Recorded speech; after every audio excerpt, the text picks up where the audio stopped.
Why would Moses, the man who spoke to God face to face, throw down the 10 commandments and shatter them?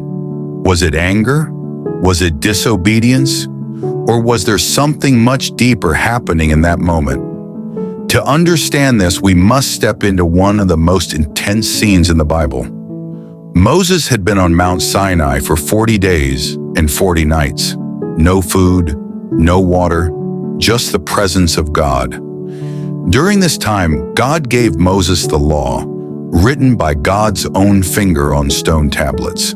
These were not ordinary laws. They were the foundation of a covenant between God and Israel.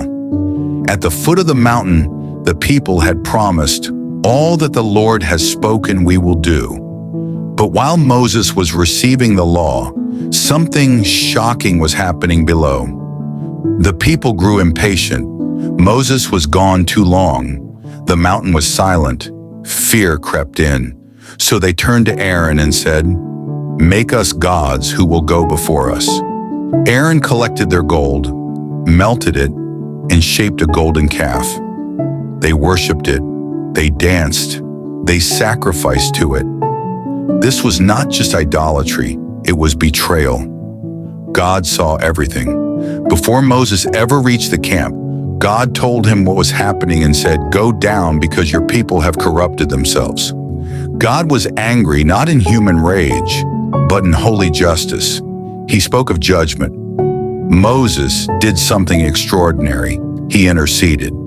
Moses pleaded for the people, reminding God of his promises to Abraham, Isaac, and Jacob. And the Bible says God relented from the disaster he had spoken of, but Moses still had to go down the mountain. As Moses descended, carrying the tablets, he heard noise, not the sound of battle, but the sound of celebration. When he saw the golden calf and the people dancing, Scripture says his anger burned.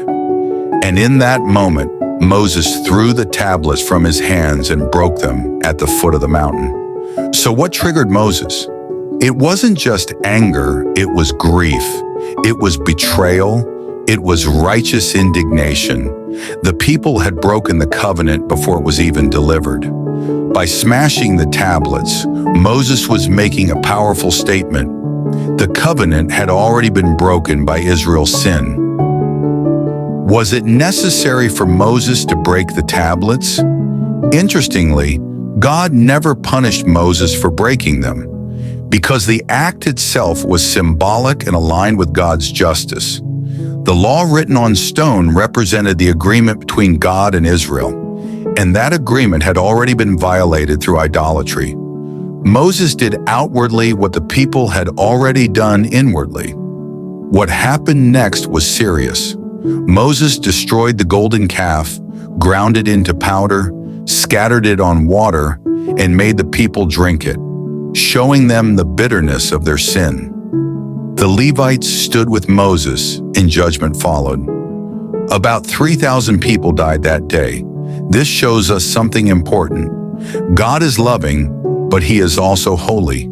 Grace does not cancel accountability, yet the story does not end with destruction. Moses went back up the mountain. He interceded again. He even said to God, "If you will not forgive them, blot my name out of your book." This is one of the most Christ-like moments in the Old Testament, a leader willing to suffer for his people. Then God did something incredible. He told Moses to carve new stone tablets. And once again, God wrote the commandments. This time, God revealed his character in words that echo throughout Scripture. The Lord, a God merciful and gracious, slow to anger, abounding in love and faithfulness. God restored what was broken. So how did God deal with the situation? There was discipline, there was intercession, there was restoration. God punished sin, but he did not abandon his people. What does this teach us today? God takes sin seriously. Leaders can feel anger and still act within God's will. Broken covenants can be restored through repentance. God's mercy is greater than human failure. The first tablets were broken because of rebellion. The second tablets were given because of grace. Moses breaking the commandments was not the end of the story. It was the turning point. It showed us that God is not just a lawgiver, He is a restorer.